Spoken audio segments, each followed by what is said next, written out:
10 days into the new one, it was like there was about $800 altogether, whatever, but it was jarring. It felt like such a piece of trash for. All right, we're going to go ahead and resume working through the budget, and we're going to get back to, I think it's page 44 in our packets. Additional storm sewer inspection funding is where we're starting. All right, so we're getting started with additional storm sewer inspection funding. This funding is additional funding in the amount of $312,000.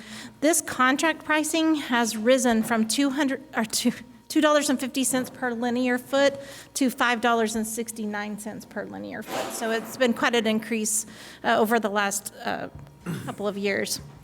I have a question about that. Do we have the ability to shop that? Have we shopped that contract? Is that normal for?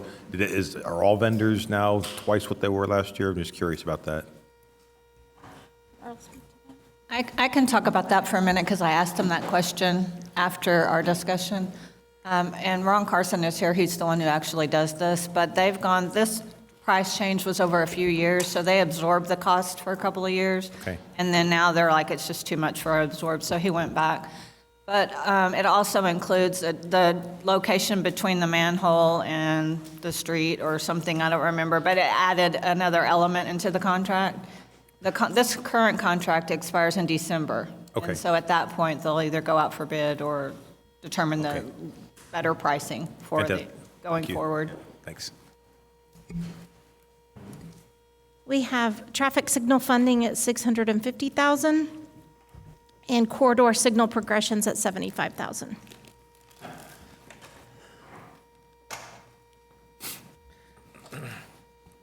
On this slide right here, we have Summit Avenue streetscape drainage design. So just a reminder to council, this is the COI tally plan. You've just recently seen a recent upgrade to Summit Avenue related to striping to put it on a road diet. That's really directly related to this plan that council had approved back several years ago. And so what's really left on this plan after the construction, the construction of the parks has been done, but in addition was on the right side around that cattle pond, there was originally a design for a boardwalk and some rock outcroppings that were going to be, the pictures that were shown were kids being able to fish out there and a beautiful walkway around that pond. And then also you can see midway, really there's a bridge that goes over top between the townhome development and the multifamily development there. There's a bridge that spans a waterway there. That waterway is actually a dry stream bed, but that area along with the cattle pond are both Army Corps of Engineer mitigation bank areas. So Army Corps mitigation bank areas are really that's an area that was dedicated to the Army Corps of Engineers, saying this will always remain natural. And their position for mitigation bank areas is basically keep out. So when we brought the original designs to them, I think the boardwalk was a little bit too intense, and they basically laughed us out of their offices. And so this is going back to the drawing board to find something that would probably be lesser, maybe a gravel path, a more natural path around that lake. And obviously the bridge, our consultants are saying as long as the structural supports are outside of the mitigation bank area, it should work, and we should get approval. So this is for just the design component of that and getting it through the Army Corps of Engineers to get to the next level. Okay, we have traffic signal controllers and cabinets. This is funded for fiscal year 24 at $100,000. This is a multi-year project, and our goal is to allocate annual funding towards this. We also have street light repair, maintenance, and replacement at $200,000. This is to help maintain and repair street lights and also some replacements. We do have some replacement funding in CIP. This will allow them to also replace non-LED bulbs with LED lighting. We have our public safety CAD pieces at $274,000. This goes along with the Central Square software interface and also our electronic citation ongoing maintenance. We have enterprise data storage system replacements at $174,000. We have two of our technology plan items. These are annual items. We have network switch replacements at $108,000 and PC replacements at $378,000. So for all my tech brethren that are out there maybe watching this right now, the 173,587 for data storage replacements, there's a reason we're not going into the cloud. I wonder if we can spend just 20 seconds elaborating why that's not going into the cloud, Chris? Yes, absolutely, and thank you for the question, sir. So when we're looking at this particular action step, there's several different areas in which we have data storage. And so whenever we're looking at any solution, cloud storage is something that we consider. A lot of advantages to actually hosting your storage. In this particular scenario, this disk space that we're looking at is the landing space for all of our production VMware servers, and they require what's called a VMDK file that requires block storage as well. And so when you're looking at most SAN opportunities, the only way you're going to be able to actually achieve that is if you move your compute, right, so your server side, if you will, to the cloud as well. In this scenario, a lot of the different systems that we're supporting are on-prem systems, such as your public safety system, so it's not something that we can truly move to the cloud, and so therefore that SAN space or disk space would not be valid for that. Another thing that we're utilizing this for is for our first landing spot for backups. And what that means is that when we're doing disk-to-disk backups, there's a couple of things we're looking at. We want speed, obviously, and it's going to be a lot faster to do that on-prem, and as well as that reliability. And then what we're able to do there is to either offload that to tape, or we do have cloud backups or cloud space that we send some of those backups to for an additional long-term storage. And one of the problems in doing your storage, if you will, in the cloud is when it comes to restoring. So restoring systems from the cloud, if they're on-prem, take a tremendous amount of time. Now, if you have your compute, again, to the original point, in the cloud, then obviously you don't have that scenario. But just for clarification, truly the purpose of this disk space did not fit for a cloud solution. Thank you. And I also want to point out real quick that 5 years, that's an aggressive time frame for a PC replacement. So getting 5 years out of one, I typically do 3 or 4, but 5 years is a very generous plan for a PC replacement. So thank you so much for that. Next, we have our utility fund capital projects transfer. This is $5 million in cash that will go towards utility fund projects next fiscal year. We also have an additional $16.7 million that will be added in utility bond funding. That's a total of $21.7 million for utility funded capital projects next year. This includes projects such as the wastewater treatment plant capacity improvements, utility projects related to street replacements, and lift stations as well.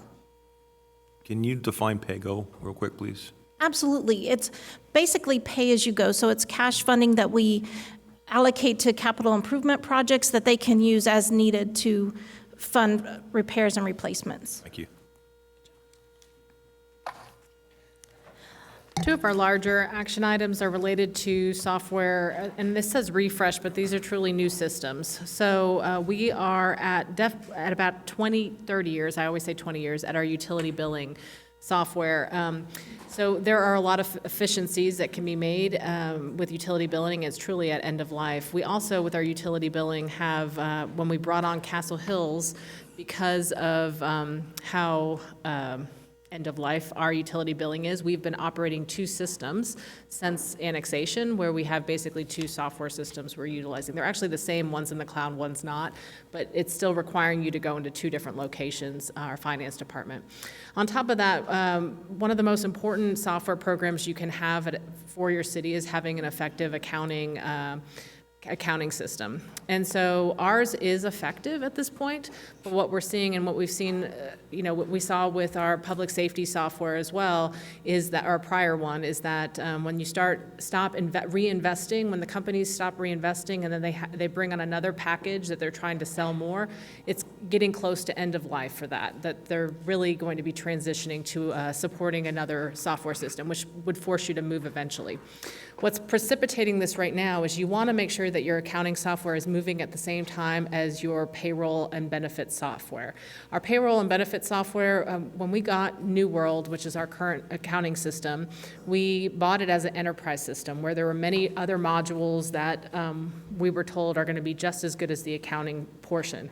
Our financial portion is great. Our payroll portion has been hard to manage. So much so that we have to have a lot of manual entries, which of course leads to human errors. And so our HR department has been wanting to move this direction for a long time. And I think because our financial systems we're seeing the writing on the wall, they need to move together. And so both of our directors, our finance director as well as our HR director have been, they just got back from a conference. This will be a very large haul for the two of them and obviously for the entire team to set these up together. But they're right now looking at what programs would be best for our city. And then these estimates are appropriate based on talking with our IT department on what would be a ballpark range on what this would cost. So we're on to our 10-minute walk to a park priority. Our 10-minute walk to a park goal is 85% by 2025 and 100% by 2035. We are currently sitting at 77%, and that needle has been moving up. We have our 4B improvements and healthy infrastructure plan projects funded at $778,000 for fiscal year '24. This includes wayfinding signage, LASD playground support, Leela kayak launch redesign. We also have current replacement funds set aside for playgrounds and for our Thrive facility. We are adding funding to those to get them up to what is needed to maintain those areas. We also have created replacement funds for outdoor aquatics, Herring Rec Center, and Hedrick House, all included in that 778. We have park development and dedication fee increases. This is in the amount of $739,000. We touched on these earlier in the revenue section. This is related to development throughout the city, fees that developers pay, and so there is a revenue offset to this expense, and then this is moved out to capital to use for future park and playground trail funding. We have our Castle Hills park improvements, our Castle Hills area park improvements for $1.8 million. This is using existing Castle Hills CIP funding. So this is funding that came over during the annexation, and this funding has to be used for the Castle Hills area and has been set aside for that. So this is going to be used for bridge replacement, trails, Queen Margaret Park improvements, and also irrigation conversion and repairs throughout Castle Hills area. I know there were some questions about the extent of that irrigation repairs. Stacy, would you mind talking on what's going on out there? Sure. We've got several things going. We're still learning a lot about the Castle Hills Park system and how it's been managed in the past and what improvements have or have not been made since those public spaces were initially created. And one of the things that we're coming across is sort of an antiquated irrigation system, as well as an irrigation system that is connected to some CHMA managed areas. And one, we need to make sure that the irrigation system is managed through our type of controllers. So we use a Motorola system here in Legacy, Lewisville, and we want to make sure that we go to that out there just to improve some efficiencies. Talking a little bit about, Aaron spoke about with meters, knowing when things are running, making sure that we're in control of that system is important. The other thing that we have found out there is that our backflow preventers really need to be upgraded and repaired, and we need to move quickly on those just to make sure that there's no cross-contamination out there. So those are the things that we're focusing on with that irrigation upgrades. This is an estimate for that, and the majority of that money will be on those the controllers, the backflowers, and getting those installed so we can monitor and hopefully identify where we can create some efficiencies within the system once it's under our purview. So, go ahead. So a couple quick clarifying comments and a question.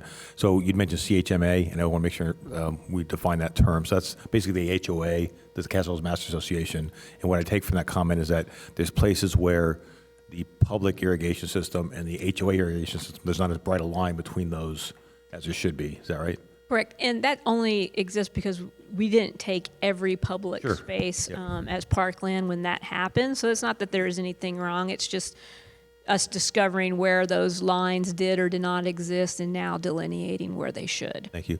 And then another thing, I know I ping you about this every time it rains on Windhaven, those nice uplights, they get a circuit breaks every time it rains. Is this part of the things that we're looking at? Or is that more electrical than an irrigation thing? And that's also part of our discovery is how we can become more efficient there. Some of it is I won't know the answer until we get a little bit deeper into this conversion, and then we'll talk about how we can make sure that we overcome those kind of issues. Thank you.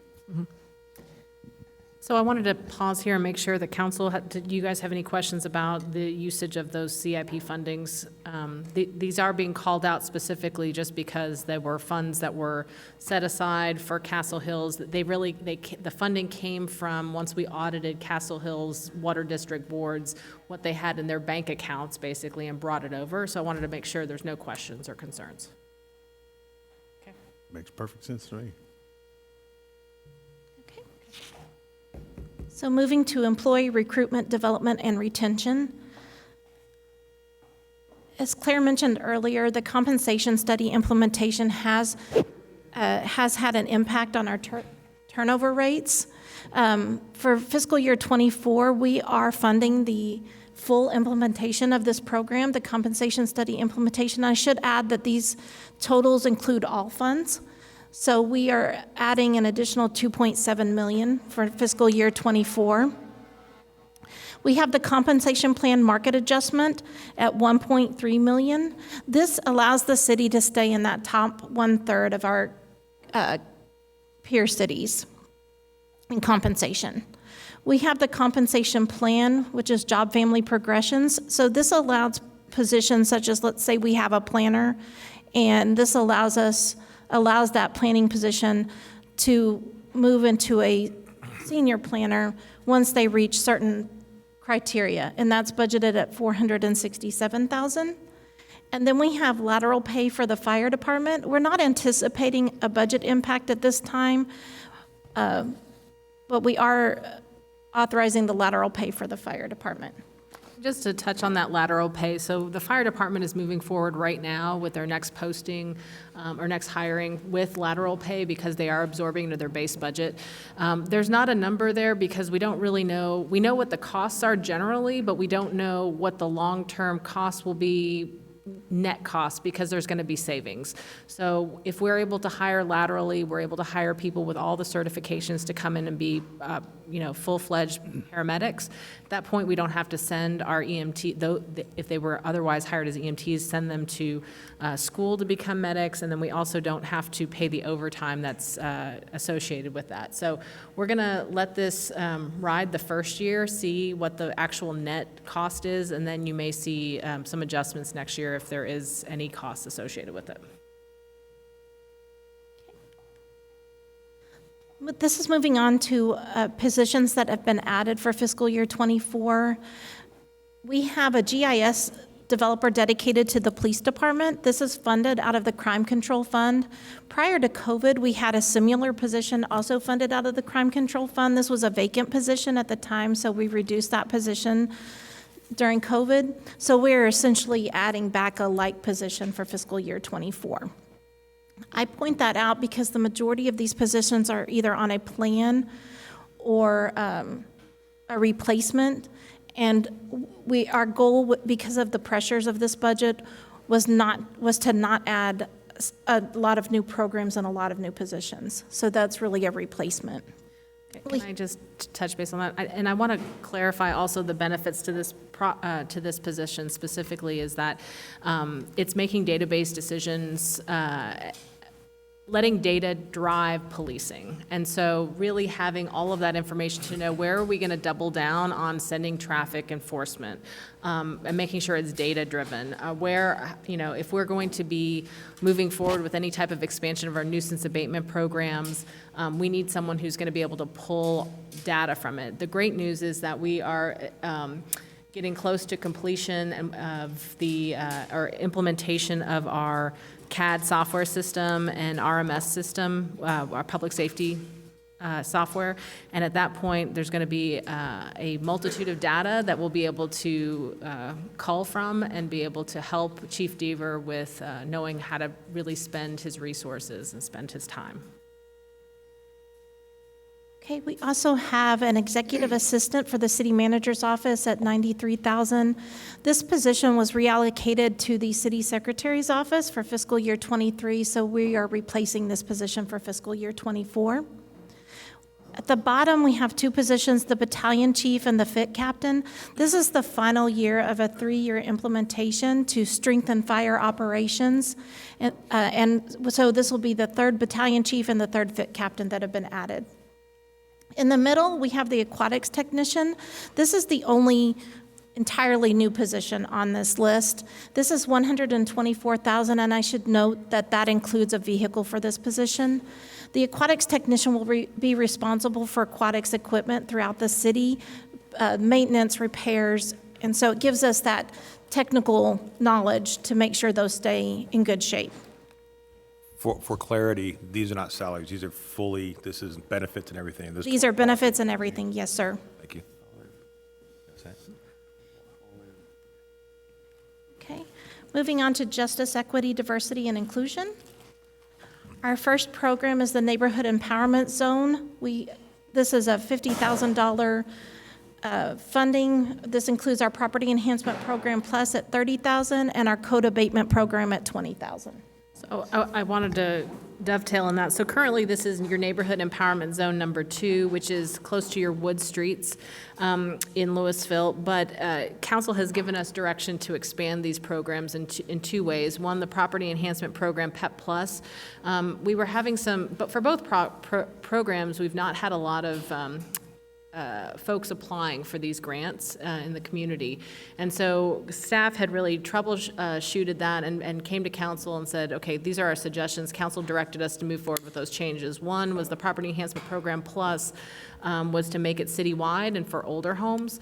And so I know we're working with legal on those guideline changes. That's why we're seeding this here. We believe that it will be successful once we make those changes. And then Code Abatement Program is, the change there was to ensure that people who are low to moderate income, we believe were not availing themselves of this program because they were having to be reimbursed, so they would have to pay a contractor first and then seek money.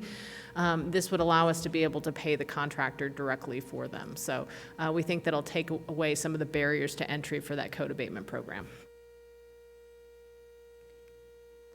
Our next event is the Color Palooza expansion in the amount of $31,000. This is an expansion mainly through the addition of 2 cultural pods for the Chin and Korean cultures. I think the vision is something like a mini Epcot where you can go in and you'll be able to experience the culture, taste the food, and that is the vision for that expansion for Color Palooza. Councilmember Kelly commented on this earlier. It's the online library cards. Currently, you have to physically go to the library to get a library card and to also renew your library card. So this will allow residents to apply for a library card online and get that library card immediately. So it will help with those who have mobility issues who may not have easy access to get to the library. This is our flexibility and work-life balance. This was presented to council earlier in the summer and brought back for discussion. On the right, you see a chart that shows our comparison cities. The average for our comparison city is 10.5 holidays. We currently offer 9. So our recommendation is to increase the holidays from 9 to 11 annually. This would include the addition of a Juneteenth holiday and also the addition of a Cultural Appreciation Day, which would be a floating holiday that employees could use for holidays that they feel are important as well. Those 11 holidays, how does that compare to our comparison cities now? That would put us ahead of our comparison cities average by 0.5. So that ties directly into our work-life balance, our retention goals, and things like that, I'm assuming. Absolutely, Makes it's us more attractive definitely, it's a recruitment help as well. Thank you. Okay, for Old Town Development, we have, I'm sorry, I went too far. We have replacement of Vortec motor drives for 140. This is at the Grand Theater, and this will, this helps with the fly loft. One of the drives has already failed, and the others are exceeding their life expectancy. The Western Days main stage funding, this is in the amount of $84,000. We kind of touched on this briefly when we mentioned moving that position out of the Communities Activities Fund. So by moving that out, it opened up funding to be able to add funding for Western Days main stage funding. We have our small area implementation plan. This includes Old Town North and also Southwest Louisville. Southwest Old Town. Southwest Louisville. Southwest Lewisville, sorry. We have our Old Town landscaping and accessibility and pocket park. So this includes improved landscaping and aesthetics in Old Town, includes City Hall, the Visitor Information Center, the Grand and Poydras Plaza. It also includes an Old Town pocket park. This is located behind Old Town Barbecue. We have improvements that have already been implemented by PARD that includes a City Hall fountain conversion and the bioswale at Wayne Ferguson Plaza. This image shows City Hall, the Grand, Poydras Plaza, Wayne Ferguson Plaza, and also the Visitor Center, where the landscaping and aesthetic improvements will be. It also includes accessibility at the Grand. This is the location of the Old Town Pocket Park. And these are some images that show the kind of the plan. The Old Town Pocket Park, it has a main drain. It's a large storm sewer pipe underneath it, so you really can't plant big trees there. So the total cost of this is $1.5 million. That's $675,000 for the Grand. That includes landscape, hardscape. It includes accessibility improvements, courtyard improvements. The $325,000 is for City Hall and the Visitor Information Center. This is landscaping and irrigation improvements. And then we also have the pocket park at $450,000. This includes shade structures, park equipment, landscape, and turf improvements. So council, with that, is the summary of your base budget, just to break down by percentages, is that city infrastructure and facilities are about 54% of these new expenditures.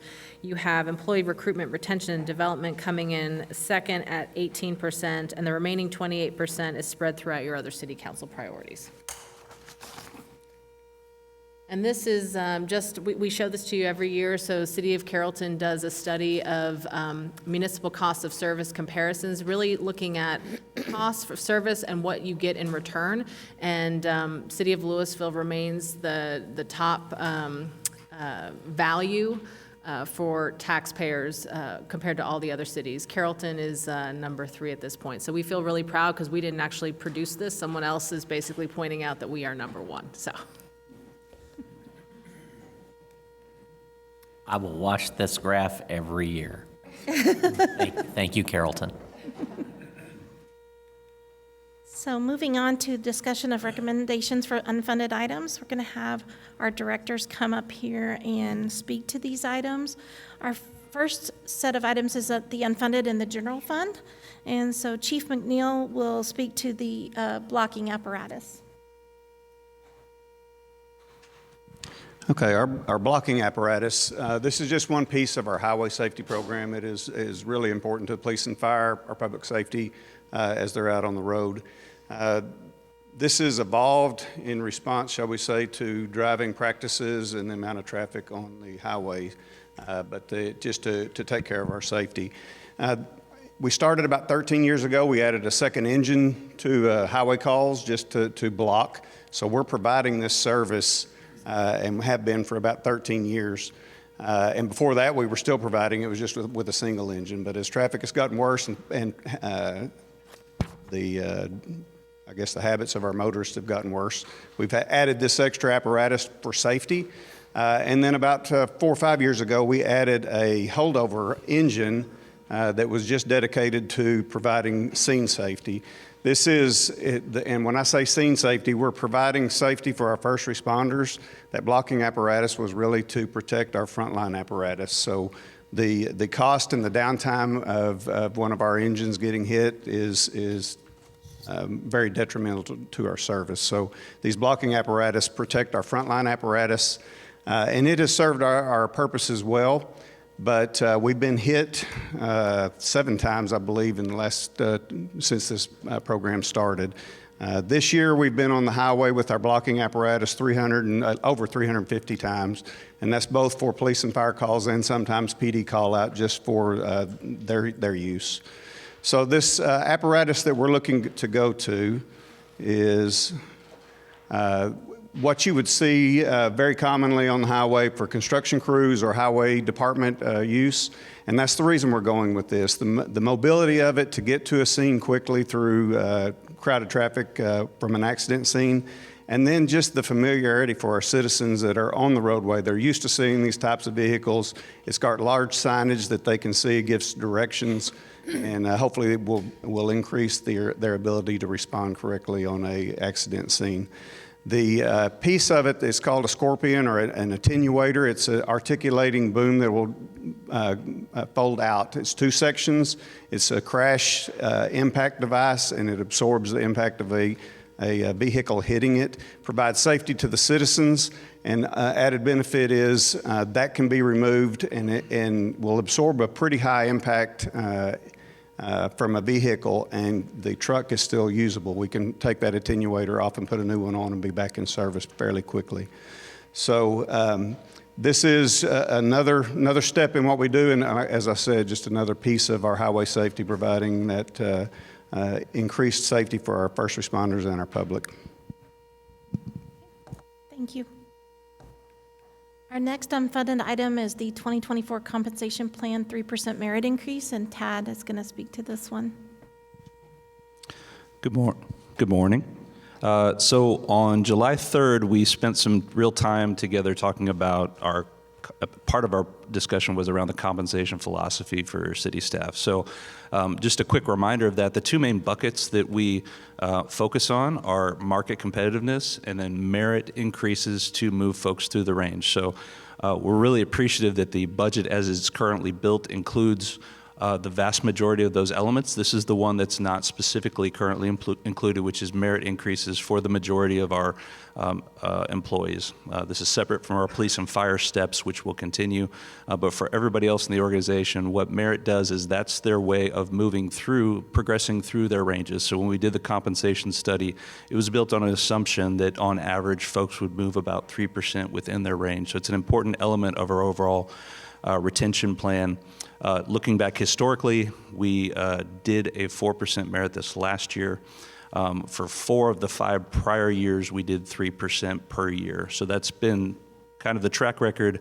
And so we believe it aligns with council's goals of employee retention as has already been discussed. And this and the next slide speak to just the detail of what the cost is. The other thing that was on that prior slide I forgot to mention was just that historically we didn't necessarily include part-timers in this, so it's a small dollar piece, but what we've done now are some of our part-time employees are actually included in the same pay structures as our full-time employees, so we're treating them employees similarly, and so our intention is to add those in at a small cost to the group eligible for merit increases. Happy to answer any questions. So there's something that Mayor always points out when we talk about this that I don't want to step on you, so you can say it again if you want to. But our teams tend to be small but mighty. We run very lean. So I think if you look at the number of employees per citizen or per capita, or whatever, we tend to be a little bit smaller. So this 3% increase, 1, is deserved, but 2, we ask a lot of our team members. So we are a scrappy group, and I want to make sure that gets put out there on the YouTubes and the public airways as well. If that's changed, please somebody correct me, but I think that's still the case. Is that right? That's correct. I would like to point out before we move on to the next slide that these slides are listed, these action steps are listed in Claire's recommended priority. And also we've included at the top of these slides, the top right corner, how they relate to the City of Lewisville's big moves and strategic moves and also council priorities. We're moving on to the records management analyst for the city secretary's office, and Thomas is going to speak to this one. The recommendation that came straight out of the audit that has conducted regarding the records management program. The purpose of this position would be to initially address the missing elements that came out of that audit, some of which included storage, retention, deletion and graduation of documents throughout their life cycle. The other part of it too would be to assist with the electronic database of record storage, making sure that everything is meeting all of the Texas State Library and Archives Commission's retention schedules and living out their life cycles and eventually being destroyed properly according to state, federal, and our local guidelines. This position would be someone that's preferably certified in records management or at least have a lot of experience when dealing with the various documents that we maintain as a city electronically and physically. Happy to answer any questions you may have. Thank you, Thomas. Thank you. We have next the Employee Engagement Partnership, and we're going to go back to Tad for this one. Yeah, so the city has a great history of trying to engage the workforce through surveys. We've talked about that in prior discussions with council as well. I think what the shift here is, and this is the case for Lewisville as well as most employers out there, it's that kind of strategic shift from using a survey as a one-off to it's a continuous form to both engage, but also not only to identify where we're at, but continuously action plan and activate things within work groups. And so this is a proposal to, on an annually recurring basis of about $24,000 a year, to engage with a continuous partner on a subscription service that's helping us continuously get at what's going on in our teams on a more micro level and supporting great workplace as well as employee retention. Thank you, Tad. Aaron is going to speak to the increase in street infrastructure CIP funding. Yes, thank you. So this is an item that just would increase the funding for maintenance and CIP funding for concrete and asphalt streets and alleys, as well as screening walls and traffic improvements. I do want to point out that about $750,000 of this $4.6 million is really just to account for inflation. So it's that old thing that Claire mentioned earlier. It's increased cost, but not increased service for that portion of it. The next slide will show you just a history of the funding for this area that we've had. So way back in 2015, we were at 3.4 million. And then fast forward up to 2022, which we were at 6.5 million, and then 23, I believe that's when Castle Hills came on board, but not all of that accounts for Castle Hills. I think that's about 1.7 million of that increase.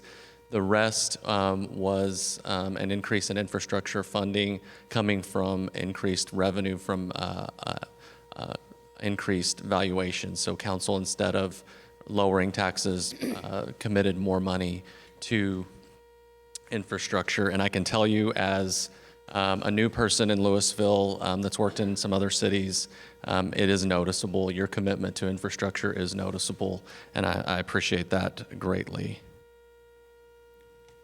Can we define CIP? I've seen that a couple of times. Absolutely. It's Capital Improvement Program. Thank you. So in Lewisville, we have about 781 lane miles of public streets.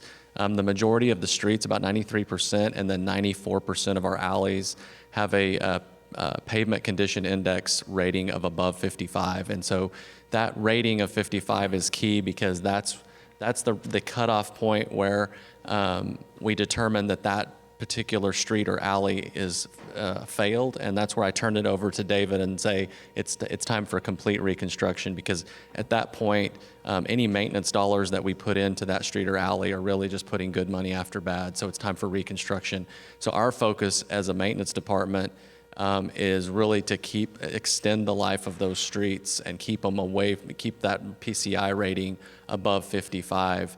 And I can tell you that when you get into the range, we want it, so anytime that we have a pavement failure, we have to fix that, because it's a safety issue and a complaint issue for the public.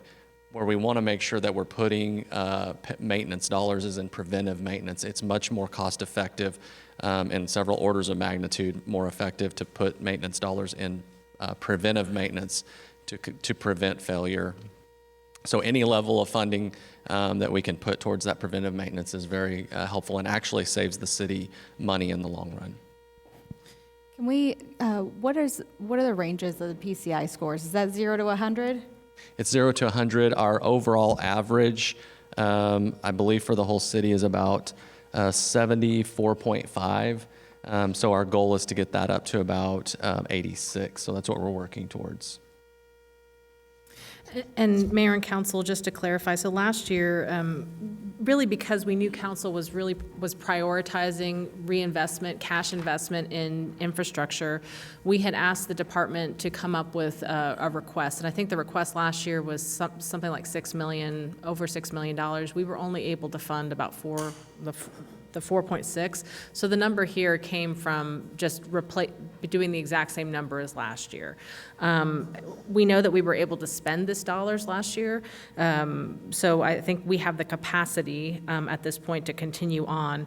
What you will see later, though, is obviously we've made big gains, and with such a tight budget this year related to that compensation study, we have the ability, and we'll talk about this more once you set your tax rate, to fund all. It's just not, maybe not all of these unfunded items. It's just maybe not, well, it's definitely not, if we're going to fund all of them, funding this full request.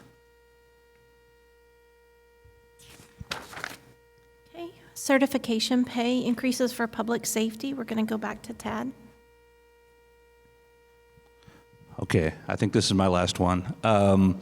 Certification and education pay. So part of our compensation study activities that we went through was not only looking at base pay, but also looking at other forms of pay. So with police and fire, actually, can we jump to the next slide and then we can come back to it? So with police and fire, it is a common practice amongst all of our comparator organizations that there is certification and there is education pay. So that ties to your level of certification as a peace officer, as a firefighter in the state of Texas, and your education level. That's a common practice. So what we did in looking through that survey, and this kind of came to clarity as we got past pay increases in April, was that we are generally competitive on our pay levels there. We looked at all 17 comparator organizations. We looked at both averages and medians. And we were in the ballpark on all of the levels of our certification pay, but where we were not was with how we actually utilize it. So what most organizations allow is for a police officer who has a bachelor's degree to receive monthly bachelor's degree pay, in this case of $100 a month, as well as if they're a master certified peace officer, $150 a month for that, and most organizations allow for both. We only allow for one of the two, so the highest of the two. So in that example, that individual only gets $150 a month versus $250 a month. So since we find that we're pretty far off of what our comparator organizations are doing, and that is a competitive issue as it relates to recruitment and retention of police officers and firefighters, recommending here that we move to maintaining the same pay levels but allowing for both to be paid to these individuals. And I believe the prior slide shows the exact dollar amount to that, to what this proposal is. That's all I have, unless y'all have any questions on that. I did want to point out that with that certification pay, a police officer now at top range will be over $100,000.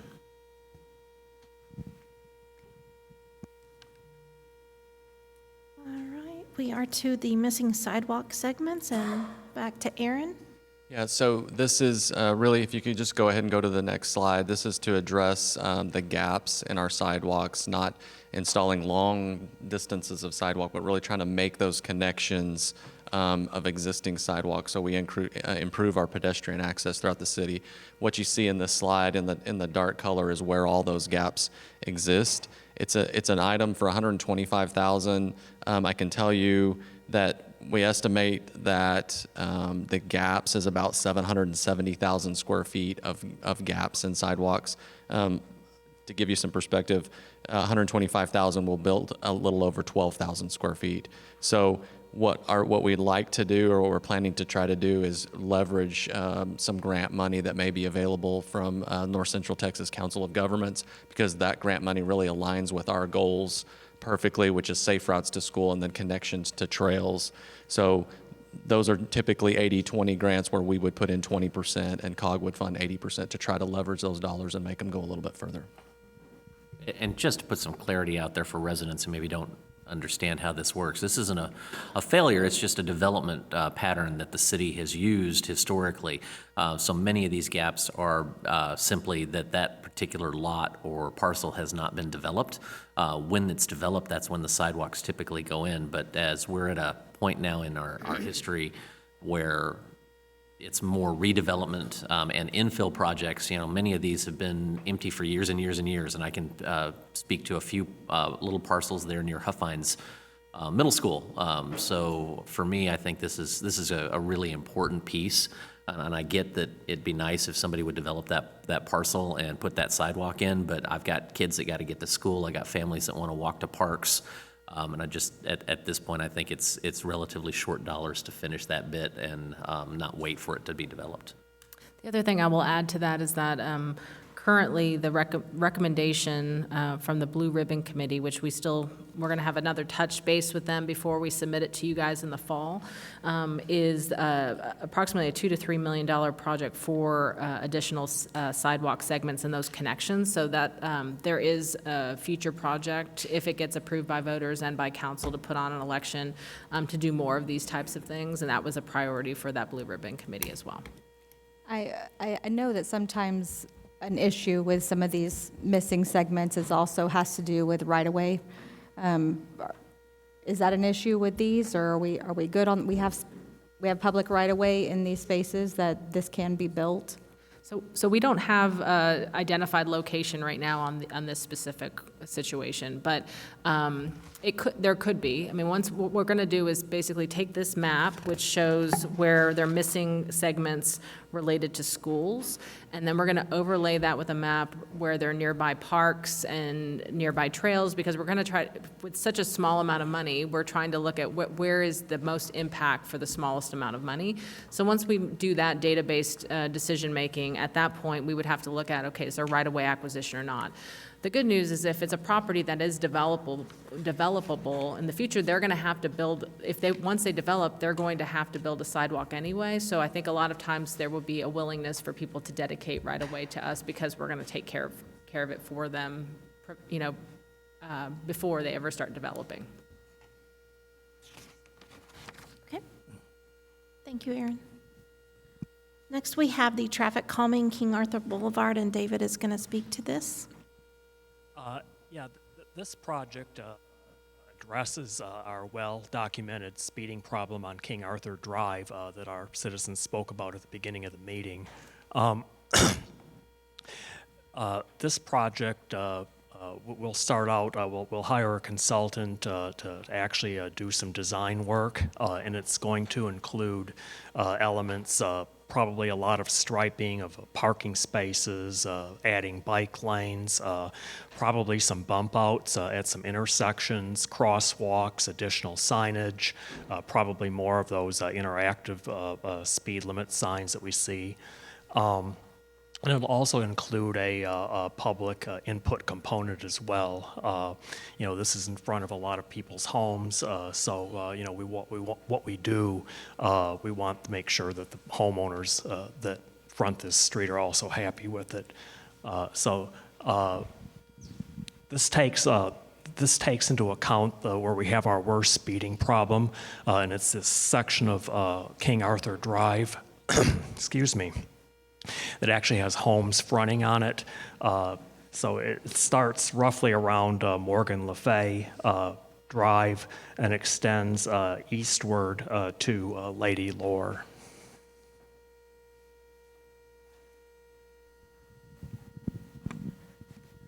Okay, thank you, David. We are to support funding for profits, and Ashley Farian is going to speak to this one.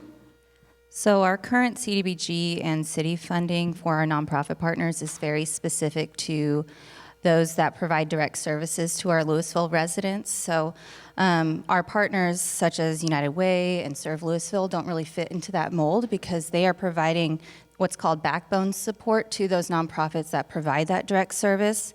So this ask is for funding to support our nonprofit partners that support our direct service partners. Okay, and next thank you, Ashley. We have James Kunke. He's going to speak to the website chat feature. Thank you.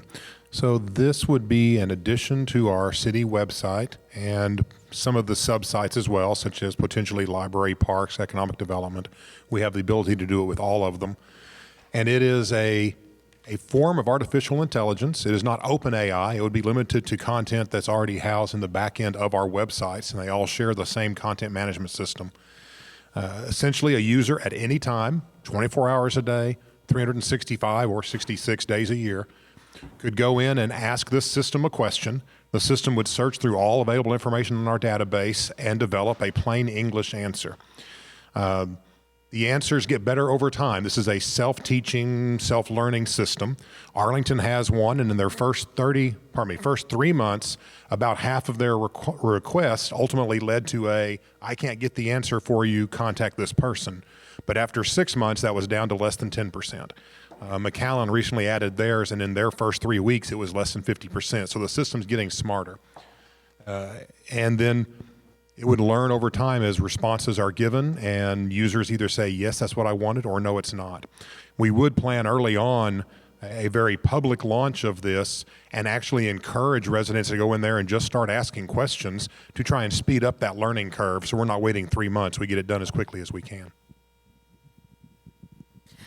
I also wanted to tout our really creative engineer that's on council for one of her ideas. So when talking about this, she thought it would be a good public engagement project to have like some visuals that show like a baby robot, and we're as a community going to grow our robot together. And so we can post that online and say, help feed our baby robot, and maybe we can even have engagement from the community to name the robot. So, do you have a name for this robot? We don't yet have a name for the robot or the system, but we have the branding opportunity, and I think we'll come up with something good. Okay. Thank you, James. Now we're moving to the unfunded in the Hotel Motel Fund, and James is going to talk about this one as well. It's our Rocktober Halloween event. Thank you, Deanne. So council might remember we used to have a fall concert series, the Rocktober Concert, held on Tuesday nights in October at Wayne Ferguson Plaza. That was a budget fatality during COVID and has remained out of the budget over the past couple of years. This request would not bring back the entire series. It would bring back only the night closest to Halloween. And we've chosen that because that night originally was just going to be a concert like all the others, but with a Halloween-themed band. The first time we did it, it was the Mummies, something Mummies. But the businesses on Main Street wanted to get involved, and they came to us, and they were very active in creating a trick-or-treat experience up and down Main Street with snacks and costumes and so forth. We added a costume contest. It became our most kid-focused Sounds of Lewisville Rocktober evening. So this request would be to bring back just that one concert night. It would be in the mold of Sounds of Lewisville, but very different because it would have that Main Street focus and the interaction with the businesses and especially a kid emphasis. Okay, with that, we just wanted to put that on all of the unfunded on one slide for you, just showing this in the order of priorities. The priorities I put down, really I was weighing a lot of things, but blocking apparatus clearly was first because it's saving lives of our people driving on our streets as well as our first responders. I think priorities that council had established kind of informed a lot of the other prioritization, and then the records management analyst is so high really because of that audit that we haven't gotten finalized, but knowing that we have a records function that needs to be expanded beyond what we're doing right now from a risk assessment. And then, the support funding for nonprofits, just to clarify, that's so low down on the list. It doesn't mean I don't think it's valuable. We had just provided $70,000 ongoing additional to nonprofits last year. Although I do believe that these two organizations and other backbone support organizations that we may find in the future in our community have a difficult time competing for those dollars. So I think this is worthwhile, but that's why that is as low down as it is.